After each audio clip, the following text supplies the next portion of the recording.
Subscribe करिए हमारे channel target UP TET CTET को और बेल आइकन को दबाइए। हेलो दोस्तों, मैं आनंद स्वागत करता हूं आप सभी का आपके अपने channel target UP TET CTET में।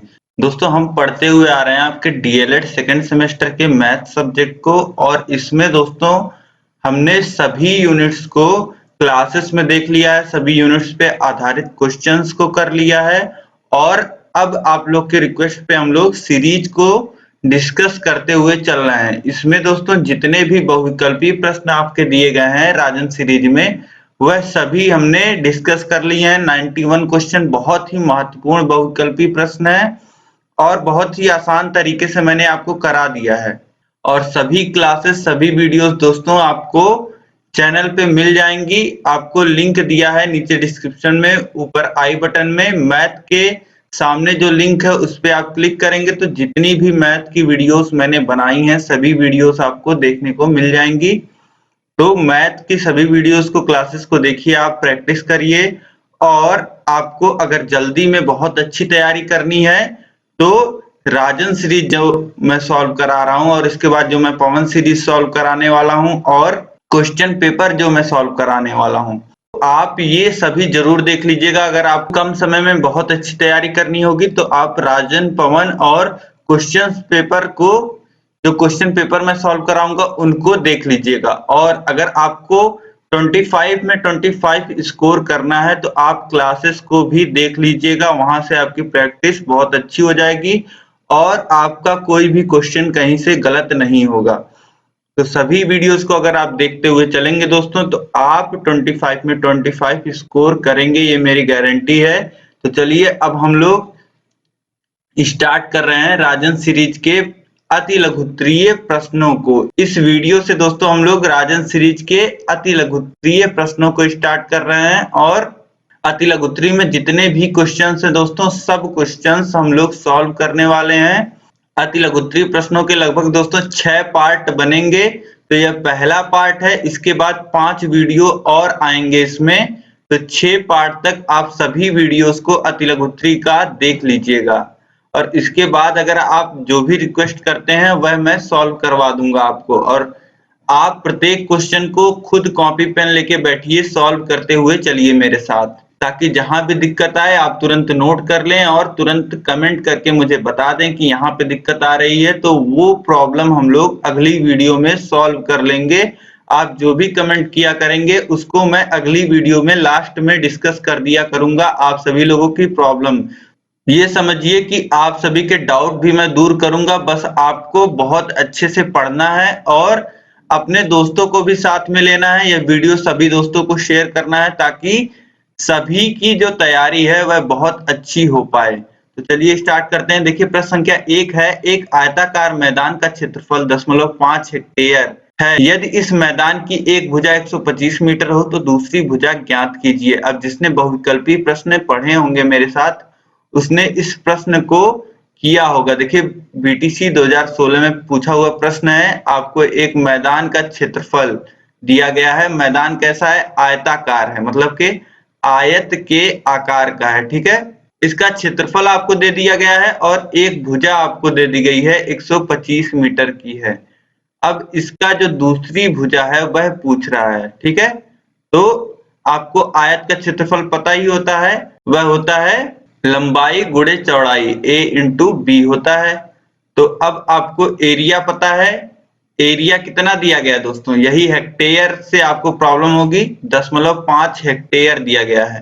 तो आपको समझना है दोस्तों, एक हेक्टेयर में होता है 10,000 वर्ग मीटर या मीटर स्क्वायर, जिसे हम लोग लिखते हैं। तो एक हेक्टेयर में 10,000 वर्ग मीटर होता है। तो 0.5 यानी कि आधे हेक्टेयर में कितना होगा? एक हेक्टेयर में है 10,000, तो आधे हेक्टेयर में कितना होगा? 5,000 वर्ग मीटर। अब आपका जो हेक्टेयर है वह वर्ग मीटर में बदल चुका है और आपको लंबाई भी मीटर में दी हुई है। तो आप लिख लीजिए एरिया की जगह 5,000, और एक भुजा आपको दी गई है दोस्तों 125 और दूसरी भुजा b। तो b बराबर कितना हो जाएगा? 5,000 बटे 125। अब 125 से आप 500 को काटेंगे तो 4 बार में कट जाएगा और बचा 0। तो ये हो जाएगा 40, यानी कि उत्तर जो आपको मिल जाएगा वह 40 मीटर मिल जाएगा। मतलब दूसरी भुजा जो हो जाएगी मैदान की वह 40 मीटर की होगी। अब इसके बाद है दोस्तों प्रश्न संख्या 2 है, समीकरण x/3 धन x/2 बराबर 10 को हल कीजिए। तो यहाँ पे आपको एक समीकरण दिया है, इसको आपको सरल करना है।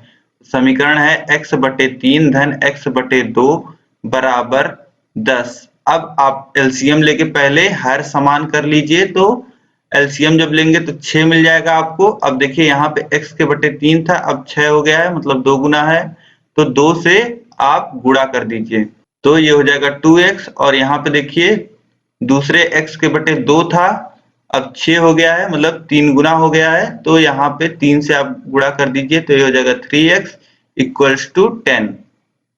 अब ऊपर हो जाएगा 5x और ये 6 हम लोग इधर भेज देंगे बराबर के, तो यहाँ भाग में है तो बराबर के उधर जाएगा तो गुणे में हो जाएगा, तो ये हो जाएगा 10 गुणे 6। अब x बराबर आप लिख सकते हैं 10 गुणे 6 बटे 5। अब 5 से 10 को काट दीजिए तो 2 बार में कट जाएगा और x का मान जो आ जाएगा वह आ जाएगा 6 गुणे 2 यानी कि 12। तो x का मान कितना मिल जाएगा आपको 12। अब देखिए यह सभी पूछे हुए प्रश्न है दोस्तों, बीटीसी 2016 में पूछा गया प्रश्न है। तो आप देख पा रहे हैं बहुत ही सरल प्रश्न है और बहुत ही आसानी से आप हल कर सकते हैं।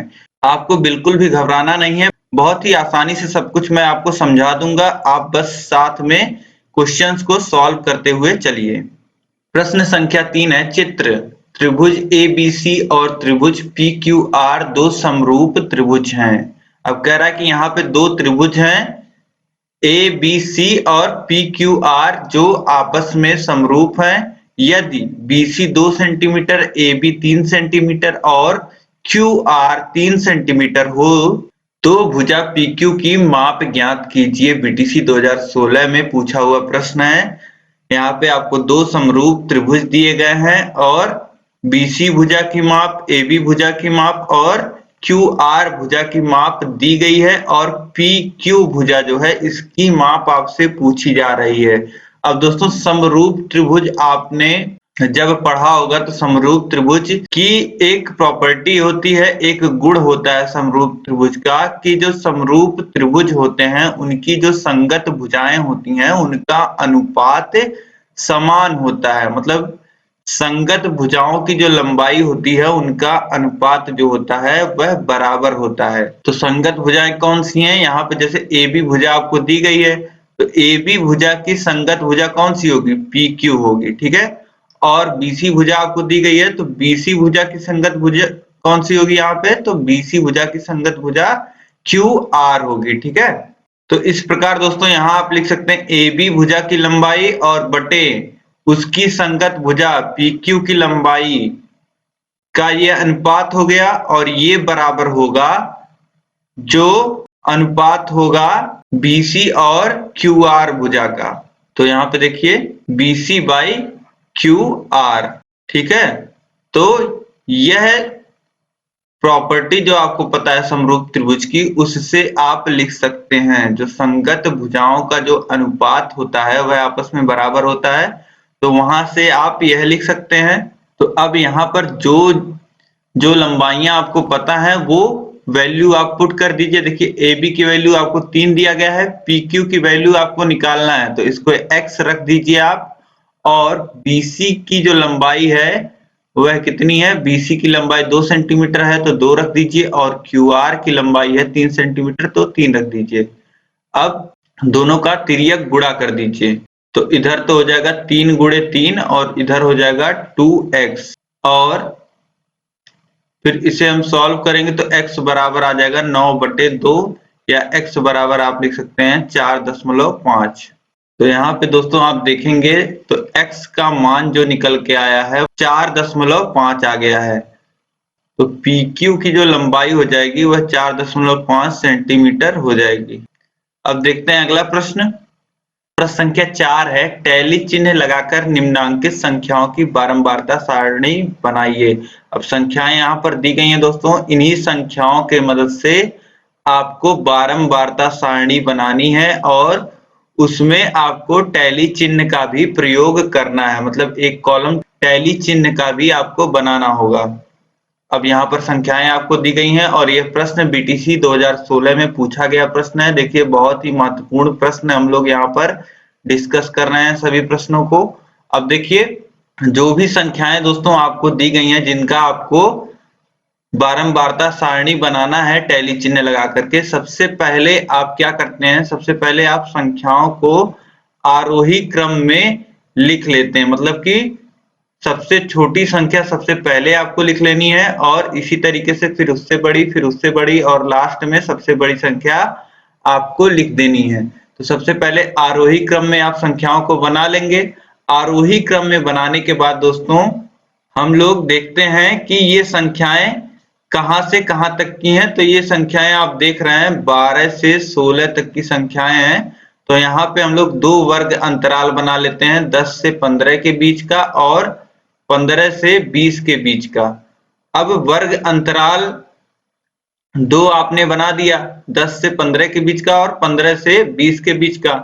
अब आपको देखना है कि पहला जो वर्ग अंतराल है 10 से 15, इस बीच में कितनी संख्याएं आ रही हैं, वही बारंबारता में आपको लिख देना है। 3 कॉलम आपको बनाना रहेगा, एक वर्ग अंतराल का, एक बारंबारता का और एक टैली चिन्ह का। पहले में आपने वर्ग अंतराल देख लिया कि संख्याएं कहां से कहां तक हैं, उस हिसाब से आपने वर्ग अंतराल डिवाइड कर लिया। तो 10 से 15 तक, फिर 15 से 20 तक, ये आप डाल देंगे। इसके बाद आप देखेंगे कि 10 से 15 वर्ग अंतराल के बीच कितनी संख्याएं आ रही हैं। तो यहाँ पे गिन लीजिए, 12, 1, फिर 2, फिर 3, फिर 4, 5, 6, 7, 8, 9। तो ये जो 10 से 15 की संख्याएं हैं दोस्तों, इसकी जो बारंबारता है वह 9 है। और इसका टैली चिन्ह कैसे दिखाएंगे, यहाँ पे देख लीजिए आप। देखिए एक अगर संख्या होती है तो एक खड़ी पाई दिखाते हैं टैली चिन्ह में, 2 होती है तो 2, 3 होती है तो 3, 4 होती है तो 4 और 4 से जैसे अधिक 5 होती है तो इसको एक बार हम लोग क्रॉस कर देते हैं। ठीक है, तो यही चलता रहता है दोस्तों। अब इसके बाद अगर 6 आता है तो आपने 5 तक तो 4 खड़ी पाई और क्रॉस कर दिया, ये 5 हो गया। अब इसके बगल एक आप खड़ी कर देंगे पाई तो ये हो जाएगा 6।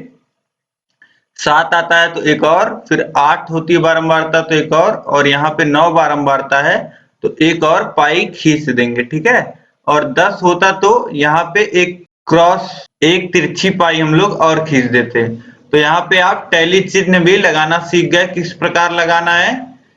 4 तक के लिए 4 खड़ी पाई और 5 आ जाएगा तो एक चारों पाइयों को काटती हुई पाई आपको खींच देना है। ठीक है, अब इसके बाद आपको देखना है आगे 15 से 20 की संख्याओं में। अब दोस्तों 15 हमने यहाँ पे ले लिया है बारंबारता में, तो यहाँ पे 15 को हमें बारंबारता में नहीं लेना है। ठीक है, तो हम लोग 16 से देखना स्टार्ट करेंगे।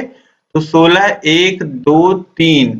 अब 16 से बड़ी संख्याएं और कोई नहीं है तो 3, यहाँ की बारंबारता 3 हो जाएगी। और टैली चिन्ह कैसे दिखा देंगे, 3 खड़ी पाई तो ये टैली चिन्ह हो जाएगा इसका। तो इस प्रकार दोस्तों यहाँ पे आप बारंबारता सारणी बना सकते हैं टैली चिन्ह के साथ। अब देखिए दोस्तों अगला प्रश्न है प्रश्न संख्या 5, सबसे छोटी पूर्ण संख्या लिखिए। तो पूर्ण संख्याएं जब हम लिखते हैं दोस्तों, पूर्ण संख्याएं कौन कौन सी होती हैं। पूर्ण संख्या होती है 0, 1, 2, 3, 4, इसी प्रकार इनफाइनाइट तक। तो सबसे छोटी पूर्ण संख्या यहाँ पे आपसे पूछा है, तो सबसे छोटी पूर्ण संख्या जो हो जाएगी वह हो जाएगी 0। देखिए बीटीसी 2016 में पूछा हुआ प्रश्न है। अब देखिए अगला प्रश्न है प्रश्न संख्या 6, निम्नलिखित में से समीकरण तथा सर्व समीकरण छांटकर उत्तर पुस्तिका में लिखिए। अब यहाँ पे 2 प्रश्न आपको दिए गए हैं, इसमें से पूछा गया है समीकरण कौन सा है और सर्व समीकरण कौन सी है। तो देखिए जो पहला आपको दिया गया दोस्तों वह है 2 और ब्रैकेट में x + 1 = 2x + 2। तो पहला जो है दोस्तों इसे आप ध्यान से देखेंगे तो 2 × x + 1 × 2x + 2। आप यहाँ पे अगर देखिए जो इधर लिखा है बाएं पक्ष में, अगर ब्रैकेट आप खोल देते हैं 2x + 2 ये भी हो जाएगा, 2 का मल्टीप्लाई अंदर होगा तो 2x + 2 और इधर जो है बराबर के इधर भी यही है, मतलब दोनों पक्ष जो है वह बराबर हैं। तो दोनों पक्ष जहां पे बराबर होते हैं दोस्तों वह सर्वसमिका होती है। तो पहला जो है वह सर्वसमिका है और दूसरा आप देखेंगे तो लिखा है 2x - 1 = x। यहाँ पे दोनों पक्ष बराबर नहीं है तो यह समीकरण है। तो जहां पर भी आपको दोनों पक्ष बराबर दिखते हैं उसे आपको सर्वसमिका लिखना है और जहां पे दोनों पक्ष बराबर नहीं दिखते हैं उसे आपको समीकरण लिखना है। अब देखिए प्रश्न संख्या 7 है दोस्तों, 83 के अंकों को परस्पर बदलने पर प्राप्त संख्या को मूल संख्या से घटाने पर कौन सी संख्या मिलती है। अब बोल रहा है 83 जो संख्या है इसके अंकों को अगर हम परस्पर बदल दें और उसके बाद जो प्राप्त संख्या है उसको हम लोग मूल संख्या यानी कि 83 से अगर हम लोग घटाते हैं प्राप्त संख्या को तो कौन सी संख्या मिलेगी यह पूछ रहा है। तो सबसे पहले आपको लिख लेना है 83 और माइनस अंकों पे 83 के अंकों को बदलने पे जो संख्या प्राप्त होगी, मतलब अंकों को बदल देना है यानी कि जो इकाई का अंक है उसको दहाई पे लिख देना है, जो दहाई का अंक है उसको इकाई पे आपको लिख देना है। तो यहाँ पे दहाई के अंक पे आप लिख दीजिए 3 और इकाई के अंक पे आपको लिख देना है इकाई के स्थान पे 8। और पूछ रहा है कि घटाने पे कितना प्राप्त होगा, तो घटा लीजिए। घटाने पे देखिए यहाँ आपको मिल जाएगा 13 में से 8 जाएगा, बच जाएगा 5 और यहाँ बचा है 7 और 7 में से 3 घटेगा तो ये बच जाएगा 4। तो 45 दोस्तों आपको मिल जाएगा घटाने पे। तो यही हमारा उत्तर हो जाएगा 45।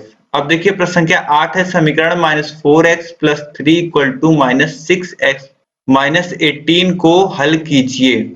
बीटीसी 2016 में पूछा हुआ प्रश्न है। तो देखिए कुछ नहीं करना है, आपको बस जो x है उसको एक तरफ ले लेना है और जो कांस्टेंट है उसको एक तरफ कर देना। तो यहाँ पे जो -18 है उसको आप इधर भेज दीजिए और यहाँ पे जो -4 है उसको इधर भेज दीजिए। तो यहाँ बच जाएगा +3 और यहाँ -18 इधर आएगा बाएं में तो +18 हो जाएगा।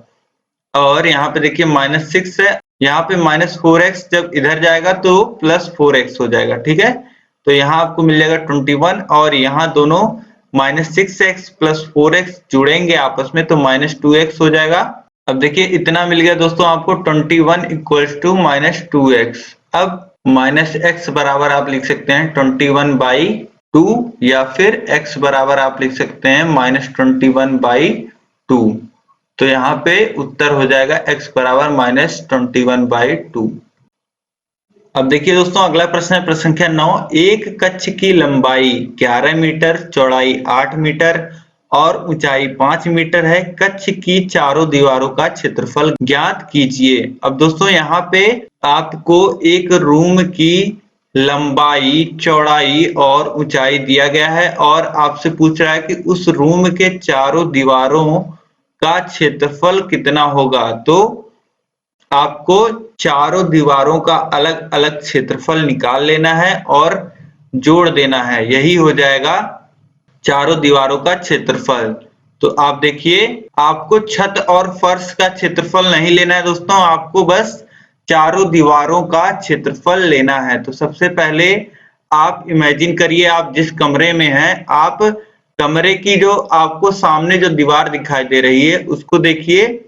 तो उसमें क्या है, उसमें एक लंबाई होगी और एक ऊंचाई होगी। लंबाई को a मान लेते हैं भुजा और चौड़ाई को हम लोग b मान लेते हैं और ऊंचाई को h मान लेते हैं। यहाँ पे आपके सामने जो दीवार होगी दोस्तों उसमें एक लंबाई होगी और एक ऊंचाई होगी यानी कि a और h होगा उस दीवार में। ठीक है, तो अब इस दीवार का अगर हम क्षेत्रफल निकालेंगे तो कितना हो जाएगा, a × h हो जाएगा। अब इसी तरीके की सेम दीवार आप देखेंगे तो आपके पीछे भी सेम यही दीवार है जिसकी लंबाई a है और ऊंचाई h है। तो आपको दो दीवार की तो दोस्तों क्षेत्रफल मिल गया कि दो दीवार का जो क्षेत्रफल होगा वह a × h और a × h होगा, यानी कि दो दीवार का जो क्षेत्रफल हो जाएगा वह 2ah हो जाएगा। ठीक है, तो दो दीवार का क्षेत्रफल आपको यहां से मिल गया। अब बाकी जो दो दीवारें हैं उनका क्षेत्रफल आपको निकालना है। तो बाकी जो दीवार आपके साइड में है बाएं हाथ पे और दाएं हाथ पे आप दीवार को देखेंगे तो उसमें क्या होगा, उसमें चौड़ाई होगा और ऊंचाई होगा, यानी कि b इंटू एच होगा उसका क्षेत्रफल। और बाएं हाथ की दीवार का ये क्षेत्रफल हो गया, और ठीक इसी तरीके से दाएं हाथ पे जो दीवार है आपके राइट साइड पे, उसका भी क्षेत्रफल b इंटू एच आएगा। ठीक है, तो 2b इंटू एच हो गया आपके पास, यानी कि चारों दीवारों का जो क्षेत्रफल है वह आपको मिल गया। तो चारों दीवारों का क्षेत्रफल निकालने के लिए दोस्तों आप क्या कर सकते हैं, आप लिख सकते हैं 2AH प्लस 2BH। अब यहाँ पे आप 2H कॉमन ले सकते हैं और A प्लस B, यही हो जाएगा दोस्तों चारों दीवारों का क्षेत्रफल। देखिए यही यहाँ पे लिखा है, 2H देखिए कॉमन है और ब्रैकेट में A प्लस B है। अब यहाँ पे दोस्तों आपको मान रख देना है। देखिए A का मान आपको दिया गया है 11, B का मान 8 दिया गया है और H का मान 5 दिया गया है। तो यहाँ पे मान रख लीजिए। देखिए 2 इंटू ब्रैकेट में 11 प्लस 8 और इंटू 5। अब 11 प्लस 8 19 हो जाएगा और 2 का मल्टीप्लाई होगा 19 में, तो ये हो जाएगा 38 और 38 का मल्टीप्लाई 5 में होगा, तो ये हो जाएगा 190, मतलब 190 वर्ग मीटर, या मीटर स्क्वायर भी लिख सकते हैं आप वर्ग मीटर की जगह पे। तो हमारा उत्तर हो जाएगा 190 वर्ग मीटर। अब देखिए दोस्तों प्रश्न संख्या 10 है, एक्स स्क्वायर प्लस 1/x² का मान ज्ञात कीजिए। इसका मान दोस्तों आपको बताना है, और जबकि x plus 1/x equal to 2, इसका मान आपको पता है दोस्तों। अब देखिए दोनों कुछ एक ही तरीके के दिख रहे हैं, लेकिन यहाँ पे x की घात जो आपको दिख रही है 1 दिख रही है, और जिसका मान आपको निकालना है इसकी घात आपको 2 दिख रही है। तो सबसे पहले आप वो लिख लीजिए जो आपको पता है। तो x plus 1/x equals to 2 है, यह आपको पता है। अब समीकरण में दोस्तों दोनों तरफ आप लोग वर्ग कर देते हैं अगर, तो कोई फर्क नहीं पड़ता है, यह आप लोग जानते होंगे। तो दोनों तरफ आप लोग वर्ग कर दीजिए, तो x प्लस 1/x का होल स्क्वायर बराबर हो जाएगा 2 का स्क्वायर। अब दोनों तरफ हमने वर्ग किया है और कुछ नहीं किया है। तो अब इस होल स्क्वायर को जब आप a प्लस बी का होल स्क्वायर का फॉर्मूला लगाएंगे, तो ये हो जाएगा a स्क्वायर, यानी कि x का square plus 2 into a into b होता है, तो x इंटू 1/x हो जाएगा, प्लस 1/x का होल स्क्वायर, यानी कि 1/x² हो जाएगा, इक्वल्स टू हो जाएगा 4। अब देखिए कितना हो जाएगा, x स्क्वायर प्लस 2। अब यहाँ पे देखिए दोस्तों ये दोनों x आपस में कैंसिल हो जाएंगे, यहाँ केवल बचेगा 2, फिर प्लस यहाँ बचा है 1/x² इक्वल्स टू 4। तो इतना आपको मिल गया दोस्तों। अब देखिए इसे यहाँ पे हम लोग लिख लेते हैं, x square plus 1/x² plus 2 equals to 4। यही यहाँ पे लिखा हुआ है, यही हमने यहाँ पे लिख लिया। अब देखिए x स्क्वायर प्लस 1/x² आप कितना लिख सकते हैं, इस 2 को इधर भेजेंगे तो -2 हो जाएगा, और 4 में से -2 होगा तो ये बच जाएगा 2। तो x स्क्वायर प्लस 1/x² की वैल्यू कितनी आ जाएगी, 2 आ जाएगी। यही हमें यहाँ पे निकालना था, इसी की वैल्यू, इसकी वैल्यू हमने यहाँ पे 2 निकाल दिया। तो आप देख सकते हैं इस प्रकार आप दोनों पक्षों का वर्ग करके इसका उत्तर बहुत ही आसानी से निकाल सकते हैं। अब देखिए अगला प्रश्न है दोस्तों, प्रश्न संख्या 11, परिमेय संख्या ऋण 7/9 कामा ऋण 5/21 और 2/3 को आरोही क्रम में लिखिए। अब दोस्तों यहाँ पे कुछ ऋणात्मक भिन्न आपको दिए गए हैं, कुछ रेशियोज दिए गए हैं, जिनको आपको आरोही क्रम मतलब इंक्रीजिंग ऑर्डर में आपको लिखना है।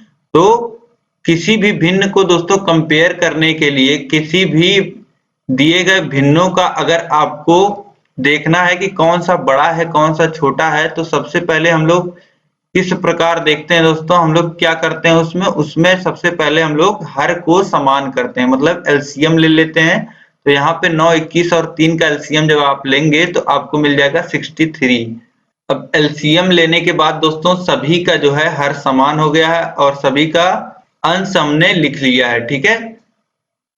अब हर समान होने के बाद आप देखेंगे दोस्तों तो ये संख्याएं बन जाएंगी ऋण 49/63 और ऋण 15/63, ऋण 42/63। अब जब आरोही क्रम में दोस्तों आपको लिखना है तो सबसे पहले आप चुनते हैं सबसे छोटी संख्या। तो यहाँ पे आपको सबसे छोटी संख्या चुननी है, तो सबसे छोटी संख्या कौन सी होगी दोस्तों?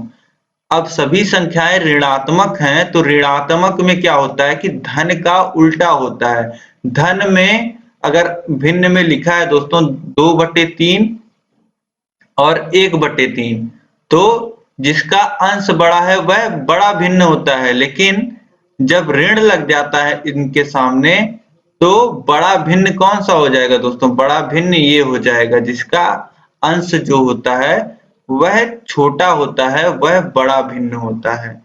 तो अब यहाँ पे सबसे पहले आपको सबसे छोटी संख्या लिखनी है, तो सबसे छोटी संख्या लिखने के लिए आपको देखना है कि सबसे बड़ा अंश किसका है। सबसे बड़ा अंश है ऋण 49/63 का। तो सबसे पहले आप लोग इसको लिख दीजिए, क्योंकि यह सबसे छोटी संख्या होगी, क्योंकि ऋण में इसका अंश सबसे बड़ा है। इसके बाद हम लोग देखेंगे, तो इसके बाद ऋण 49/63 से छोटी संख्या हमें लिखना है, तो हम देखेंगे कि इसके बाद सबसे बड़ा अंश किसका है, तो ऋण 42/63, और सबसे छोटा देखेंगे अंश किसका है, तो ऋण 15/63 का। तो यह आरोही क्रम हो जाएगा, बढ़ता हुआ क्रम हो जाएगा। उम्मीद है आप लोग समझ गए होंगे दोस्तों। अब हम लोग देखते हैं अगला प्रश्न। अगला प्रश्न है प्रश्न संख्या 12। प्लेटो का जन्म 429 ईसा पूर्व में हुआ था तथा 348 ईसा पूर्व में दिवंगत हुए। वे कितने वर्षों तक जीवित रहे? तो दोस्तों यहाँ पे आपको कुछ नहीं करना है, यहाँ पे ईसा पूर्व में दोस्तों टाइम उल्टा चलता है। तो देखिए 429 से लेकर के ये 429 घटते घटते 348 तक वो जिंदा रहे। तो यहाँ पे आपको कुछ नहीं करना है, यहाँ पे आपको बस डिफरेंस ले लेना है, घटा देना है। तो जब आप घटाएंगे तो आपको कितना मिल जाएगा? 1,8,0 और 81 वर्ष दोस्तों आपको मिल जाएगा कि वे 81 वर्ष तक जीवित रहे थे। अब देखिए अगला प्रश्न है। अगला प्रश्न यहाँ पे, इस प्रश्न को दोस्तों हमने कई बार सॉल्व किया है। यहाँ पे आपको कुछ नहीं करना है, इसका मान निकालने के लिए कहा गया है। ये जो यहाँ पे टर्म दिया गया है इसी का मान आपको निकालने के लिए कहा गया है। तो यहाँ पे जब आप ब्रैकेट खोल के अंदर मल्टीप्लाई कर देंगे x का, y का और z का, तो आप देखेंगे जो भी दोस्तों यहाँ पे आपको प्राप्त होगा वह एक धनात्मक में प्राप्त होगा, तो एक यहाँ पे ऋणात्मक में प्राप्त होगा। जैसे यहाँ पे +xy है तो यहाँ पे -xy है, और यहाँ पे देखिए -xz है तो यहाँ पे +xz है, और यहाँ पे +yz है, और यहाँ पे -yz है। तो सभी आपस में पॉजिटिव और नेगेटिव कैंसिल हो जाएंगे और बचेगा क्या? 0। अब देखिए दोस्तों प्रश्न संख्या 14 है। एक रेलगाड़ी की चाल x² + 3x + 2 किलोमीटर प्रति घंटा है, तो वह x - 2 घंटे में कितनी दूरी चलेगी? तो यहाँ पे दोस्तों जैसे आपको कांस्टेंट के रूप में 10 किलोमीटर प्रति घंटा दिया रहता है और जैसे 2, 3, 4 घंटे दिए रहते हैं, वैसे यहाँ पे दिया गया है कि इतने किलोमीटर प्रति घंटा रफ्तार से गाड़ी चल रही है और इतने घंटे तक चलेगी। तो आपको दूरी निकालना है दोस्तों। बस आपको कुछ नहीं करना है दोस्तों, आपको जो फॉर्मूला होता है चाल बराबर दूरी बटे समय, ये जो सूत्र आपने बहुत पहले पढ़ा होगा दोस्तों, यही सूत्र आपको लगा देना है। इसी सूत्र पे यह प्रश्न सॉल्व हो जाएगा। जब आपको दूरी निकालना है दोस्तों यहाँ पे, तो आप चाल और समय को आपस में गुणा कर दीजिए। तो चाल का गुणा जब दोस्तों आप समय में करेंगे तो गुणा में आपको क्या करना है? x वाले टर्म का, जो घंटे वाले x का जो टर्म है उसका पूरा मल्टीप्लाई इस पद में कर देना है पहले पूरे पद में, फिर जो 2 है उसका पूरा मल्टीप्लाई इस पद में कर देना है। यानी कि आप इसे लिख सकते हैं x × x² + 3x + 2 और फिर +2 का मल्टीप्लाई इस पूरे पद में, यानी कि x² + 3x + 2।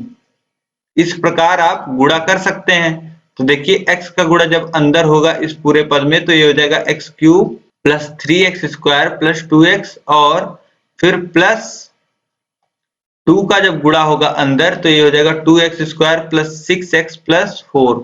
अब इन सभी को जब आप जोड़ेंगे तो x cube plus 3x square यहाँ है 2x स्क्वायर यहाँ है तो ये हो जाएगा 5x स्क्वायर और यहाँ पे देखिए 2x है यहाँ पे है 6x तो ये हो जाएगा 8x और यहाँ पे देखिए 4 है तो प्लस 4। तो आपको जो दूरी मिल जाएगा दोस्तों, जो चली गई दूरी होगी रेलगाड़ी द्वारा वह हो जाएगा x cube plus 5x square plus 8x plus 4। यह दूरी मिल जाएगी आप। अब देखिए दोस्तों प्रश्न संख्या 15 है, यदि x धन 1/x बराबर 5 हो तो x square plus 1/x square का मान ज्ञात कीजिए। ये क्वेश्चन दोस्तों मैंने अभी आपको बताया है। इसी तरीके का प्रश्न आपको क्या करना है, जो आपको पता है उसका दोनों पक्षों का आपको वर्ग कर देना है। तो इसका वर्ग जब आप कर देंगे तो देखिए यहाँ पे वर्ग किया गया है, वर्ग करने के बाद यहाँ पे सॉल्व किया गया है। तो आप देखेंगे जो x square plus 1/x square है उसका मान जो आपको मिल जाएगा वह 23 मिल जाएगा।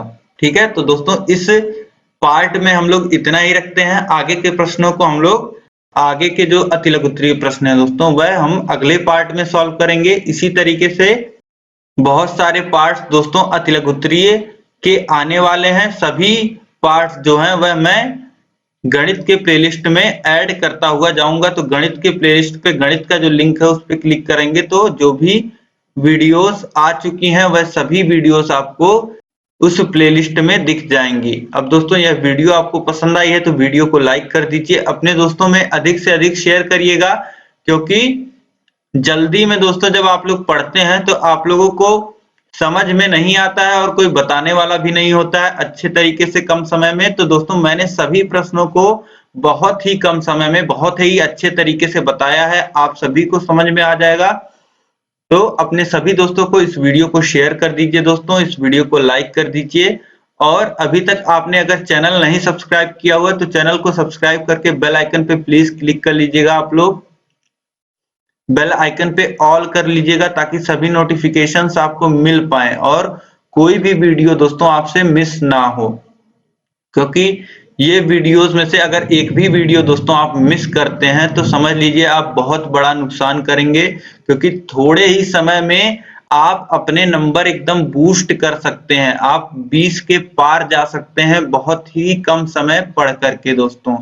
और अगर आप पूरे में से पूरा स्कोर करना चाहते हैं तो आप मेरे सभी क्लासेस को और उन पे आधारित जो प्रश्न कराए हैं वह सभी आप देख लीजिए।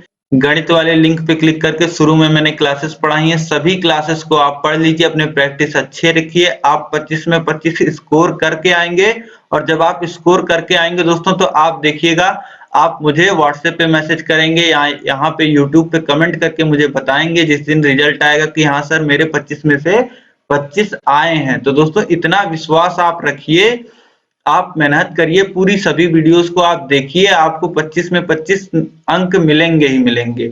और जो 2019 बैच के बच्चे हैं उनको यह अंक प्रथम सेमेस्टर में भी जुड़ के मिलने वाले हैं, तो आप लोग का तो डबल फायदा होने वाला है। तो आप लोग और अच्छे से मेहनत करिए। तो अब दोस्तों हम लोग आगे के प्रश्न अगले पार्ट में देखेंगे। इस वीडियो को अधिक से अधिक शेयर कर दीजिएगा, कमेंट करके आप जरूर बताइएगा अगर कहीं दिक्कत आई है। हम लोग अगले पार्ट में उस दिक्कत को उस प्रॉब्लम को सॉल्व कर लेंगे। जो भी डाउट होगा दोस्तों आपका अब इस वीडियो में दोस्तों इतना ही, और आई बटन पे और डिस्क्रिप्शन बॉक्स चेक करना आप लोग मत भूलिएगा। मिलते हैं दोस्तों हम लोग नेक्स्ट वीडियो में, तब तक के लिए जय हिंद।